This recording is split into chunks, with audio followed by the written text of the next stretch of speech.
અરવલ્લી બચાવો અભિયાનની જિલ્લામાં શરૂઆત કરવામાં આવી છે। અરવલ્લીની ગિરિમાળા બચાવવા ગામે ગામ સંપર્ક કરાશે। જિલ્લા કોંગ્રેસના પ્રમુખ અને કાર્યકરોએ રેલી સ્વરૂપે આવેદનપત્ર આપ્યું છે। ઇન્ચાર્જ કલેક્ટરને આવેદનપત્ર આપી નિર્ણય બદલવા માંગણી કરવામાં આવી છે। જિલ્લાના 3 જળાશયો અરવલ્લીની ગિરિમાળા આધારિત છે। રાજ્યને રણ પ્રદેશ અટકાવવા પક્ષી થઈ રહ્યું હોવાનું આંદોલન છે, પ્રમુખે જણાવ્યું હતું।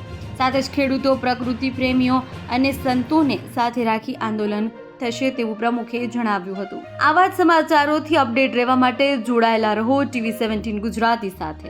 અરવલ્લી જિલ્લા કોંગ્રેસ સમિતિ દ્વારા આજે કલેક્ટરશ્રીને આવેદનપત્ર આપવામાં આવ્યું છે અને એમાં અમે સ્પષ્ટ જણાવ્યું છે કે જે સુપ્રીમ કોર્ટની જે કેન્દ્ર સરકારની ગાઈડલાઈન દ્વારા જે નિર્ણય કરવામાં આવ્યો કે 100 મીટરથી ઓછી હોય તેવી અરવલ્લીની ગિરિમાળાઓ એ અરવલ્લી ગણાય નહીં, એની સામે અમારો સખ્ત વિરોધ છે। આ અરવલ્લી બચાવો અભિયાનની શરૂઆત અમે કરી ચૂક્યા છીએ। ગામે ગામ જઈ લોકોમાં પણ જાગૃતિ લાવીશું, કારણ કે અરવલ્લીની હારમાળા જો ખતમ થશે તો રણ પ્રદેશ પણ વધશે। અરવલ્લી જિલ્લાની અંદર જે શામળાજી છે એ શામળાજીનું મંદિર પણ અરવલ્લીની ગિરિકંદરાઓમાં ગણાય છે। દેવરાજ ધામ પણ ત્યાં છે। માજુમ, મેસો અને વાત્રક ડેમો એ પણ અરવલ્લીની હારમાળાઓના કારણે એ ડેમો બનેલા છે। આ જો નદીઓ જીવિત હોવાનું એકમાત્ર કારણ હોય તો અરવલ્લીની હારમાળા છે। રણ પ્રદેશ અટકાવવાની પણ વાત છે।